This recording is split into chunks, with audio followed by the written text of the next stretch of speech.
pitchers that struggle to use their lower half, struggle to create momentum down the mound, where they're collapsing their back leg, turning into their back leg, landing short, and having to use upper body rotation to create a lot of their forces.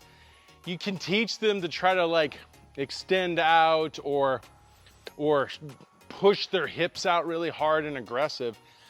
But the problem probably is their pelvic stability.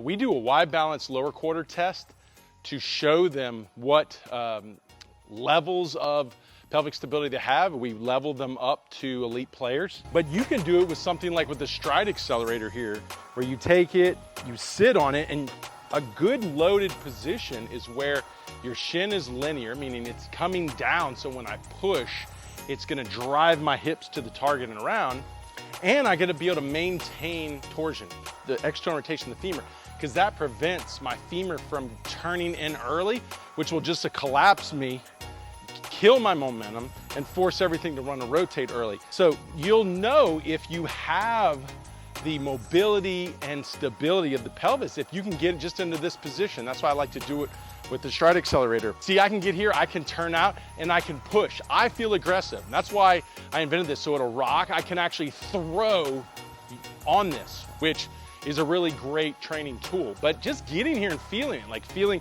can I extend and push off and rotate, right? And go back into external rotation and coil my trunk back.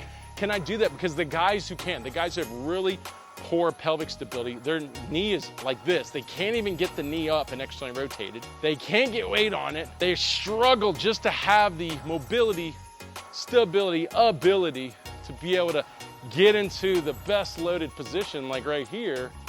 And it just shows them right out of the gate why they're having a hard time to use their lower half. So they're hearing the coaches going, hey, you don't use your lower half, but the coaches aren't teaching them why or showing them why, like just like that with the stride accelerator. Because once they see that they can't even get into that position, stabilize that position, and power out of that position, it's gonna be pretty obvious why they're having such a hard time mechanically. And that's something ultimately they're not even gonna fix through mechanics. They're gonna fix that in their mobility and strength conditioning program.